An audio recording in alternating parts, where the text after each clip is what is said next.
Oke, assalamualaikum warahmatullahi wabarakatuh. Jumpa lagi dengan saya Yono, masih di channel Yono Poel.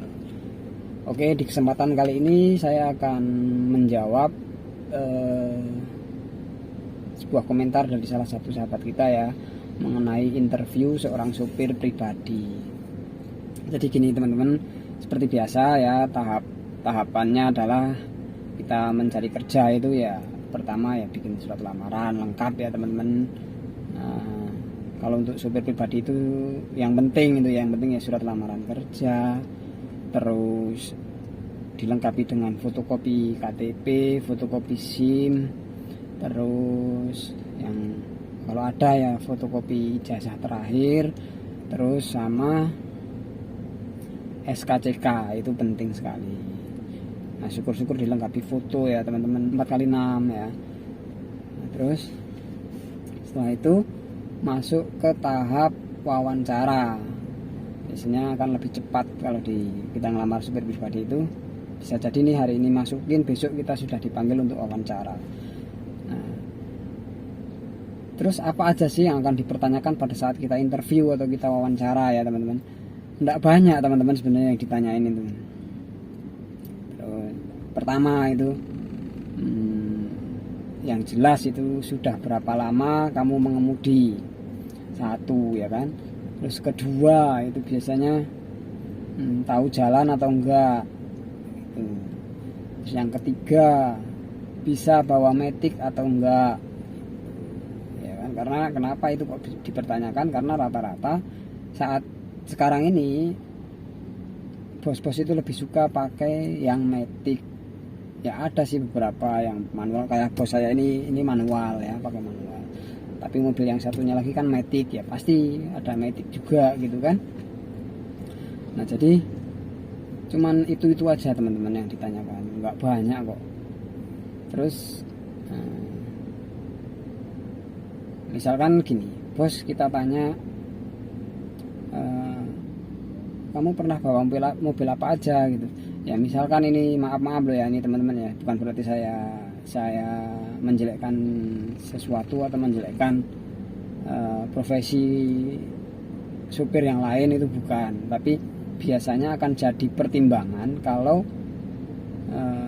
bos itu nanya kamu pernah bawa apa aja. Misalkan kamu pernah bawa angkot, ya nggak usah diekspos lah kalau itulah, karena pandangan mereka itu supir angkot itu kurang berhati-hati gitu poinnya.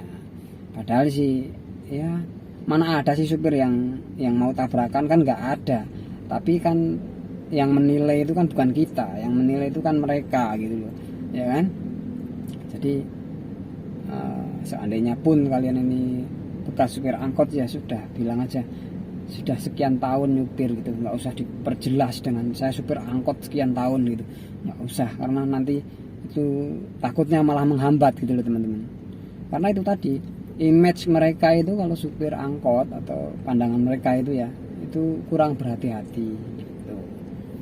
Nah kalau interview supir pribadi itu lebih simple, nggak kayak supir kantor. Kalau supir kantor itu kan gimana ya, lebih detail lah ya teman-teman, lebih detail.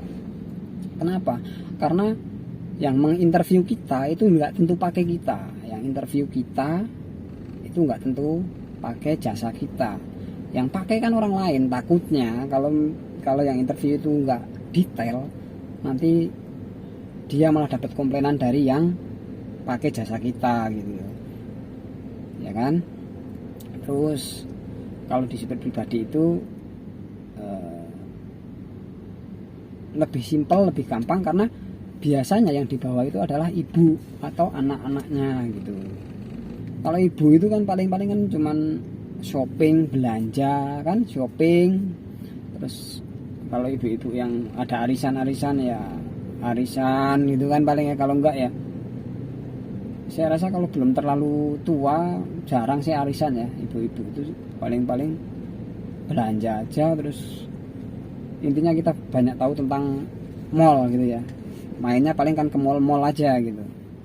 Terus sama sekolah kan cuma itu aja, paling ke sekolahan ya. Kalau ada yang les ya paling ke tempat les juga nggak jauh dari sekolahan biasanya.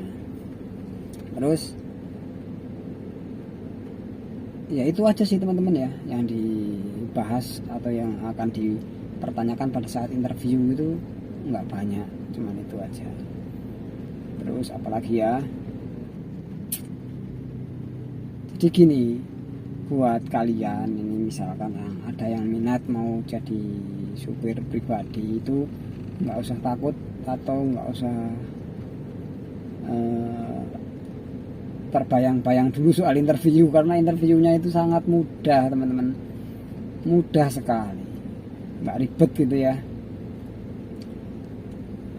Bahkan mungkin soal ijazah aja nggak begitu dipentingkan sekali kalau untuk jadi supir pribadi. Lain halnya kalau jadi supir kantor, itu memang kan salah satu syaratnya memang harus ada ijazah ya kan, ada ijazah kita gitu. Kalau supir pribadi itu enggak sampai sedetail itu gitu. Nah, jadi buat kalian yang mungkin ini sedang berminat, karena yang kita bahas ini adalah supir pribadi dulu ya, bukan supir kantor ya. Nanti kalau ini gampang kita buatkan videonya lagi untuk yang interview supir kantor.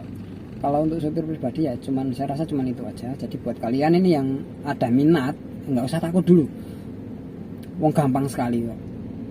Kalian bikin aja lamaran, masukin, ya, interview seputar itu aja yang ditanyakan, nggak detail, nggak yang sampai ke kamu tahu nggak ini indikator ini itu enggak sampai segitu. Bos itu rata-rata sudah tahu kita bisa bawa mobil, atau kadang dia baca dari SIM kita aja sudah ketahuan. Ini SIM-nya udah berjalan selama 3 tahun, ya minimal dia paling enggak pengalaman kerjanya kan sudah 2 tahun atau bahkan mungkin sudah 3 tahun gitu loh. Nah, jadi buat kalian, yuk kalau mau bikin aja, ada lowongan bikin lamaran, masukin, nggak usah takut soal interview ya, pokoknya semangat ya. Saya rasa itu aja teman-teman ya video saya kali ini, semoga bermanfaat buat kalian dan buat pemula khususnya ya. Jangan takut, pokoknya yakin aja dulu, yakin. Masalah keterima atau enggaknya itu kan ya urusan nanti ya kan, pokoknya semangat dulu. Yaudah, kalau gitu saya akhiri video saya kali ini, semoga bisa bermanfaat buat kalian, dan jangan lupa tetap dukung channel saya agar bisa berkembang dan bermanfaat juga buat semuanya. Dan saya akhiri, wassalamualaikum warahmatullahi wabarakatuh.